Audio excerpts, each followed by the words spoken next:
Presently the doctor recommenced lazily, as if no interruption had occurred.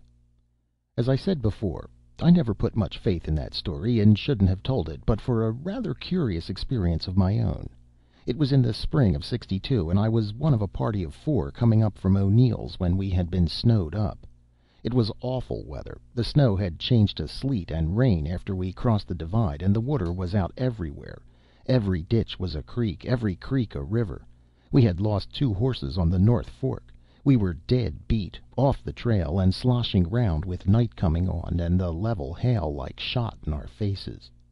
Things were looking pretty bleak and scary when, riding a little ahead of the party, I saw a light twinkling in a hollow beyond.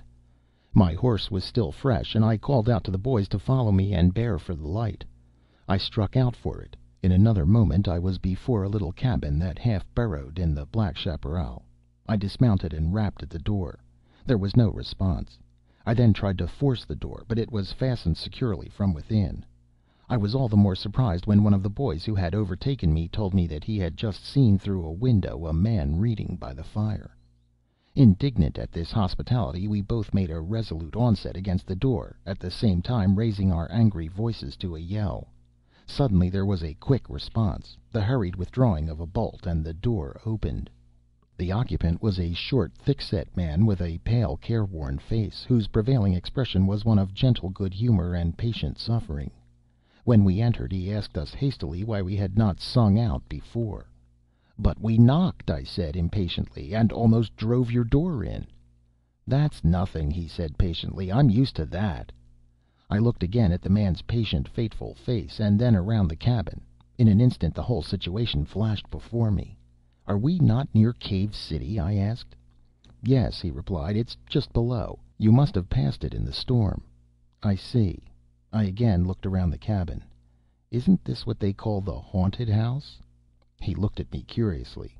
"It is," he said simply. You can imagine my delight. Here was an opportunity to test the whole story, to work down to the bedrock and see how it would pan out.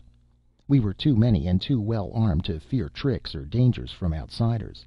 If, as one theory had been held, the disturbance was kept up by a band of concealed marauders or road agents whose purpose was to preserve their haunts from intrusion, we were quite able to pay them back in kind for any assault.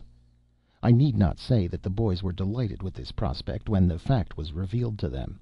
The only one doubtful or apathetic spirit there was our host, who quietly resumed his seat and his book, with his old expression of patient martyrdom. It would have been easy for me to draw him out, but I felt that I did not want to corroborate anyone else's experience, only to record my own, and I thought it better to keep the boys from any predisposing terrors. We ate our supper, and then sat patiently and expectant around the fire. An hour slipped away, but no disturbance. Another hour passed as monotonously. Our host read his book. Only the dash of hail against the roof broke the silence. But the doctor stopped. Since the last interruption, I noticed he had changed the easy, slangy style of his story to a more perfect, artistic, and even studied manner. He dropped now suddenly into his old colloquial speech, and quietly said, "If you don't quit stumbling over those riatas, Juan, I'll hobble you. Come here. There. Lie down, will you?" We all turned fiercely on the cause of this second dangerous interruption, but a sight of the poor fellow's pale and frightened face withheld our vindictive tongues. And the doctor, happily, of his own accord, went on. But I had forgotten that it was no easy matter to keep these high-spirited boys bent on a row in decent subjection, and after the third hour passed without a supernatural exhibition, I observed from certain winks and whispers that they were determined to get up indications of their own. In a few moments violent rappings were heard from all parts of the cabin. Large stones, adroitly thrown up the chimney, fell with a heavy thud on the roof.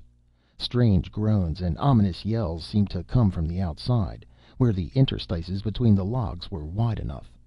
Yet through all this uproar our host sat still and patient, with no sign of indignation or reproach upon his good-humored but haggard features. Before long it became evident that this exhibition was exclusively for his benefit. Under the thin disguise of asking him to assist them in discovering the disturbers outside the cabin, those inside took advantage of his absence to turn the cabin topsy-turvy. "You see what the spirits have done, old man," said the arch leader of this mischief. They've upset that there flour barrel while we wasn't looking, and then kicked over the water jug and spilled all the water." The patient man lifted his head and looked at the flour strewn walls. Then he glanced down at the floor, but drew back with a slight tremor. "It ain't water," he said quietly. "What is it, then?" "It's blood. Look." The nearest man gave a sudden start and sank back white as a sheet. For there, gentlemen, on the floor, just before the door, where the old man had seen the dog hesitate and lift his feet, there, gentlemen, upon my honor, slowly widened and broadened a dark red pool of human blood. "Stop him! Quick! Stop him, I say!" There was a blinding flash that lit up the dark woods, and a sharp report. When we reached the doctor's side he was holding the smoking pistol, just discharged, in one hand, while with the other he was pointing to the rapidly disappearing figure of Juan, our Mexican vaquero. "Missed him, by God!" said the doctor. "But did you hear him? Did you see his livid face as he rose up at the name of blood? Did you see his guilty conscience in his face? Eh? Why don't you speak? What are you staring at?" "Was it the murdered man's ghost, doctor?" we all panted in one quick breath. "Ghost be damned! No! But in that Mexican vaquero, that cursed Juan Ramirez, I saw and shot at his murderer."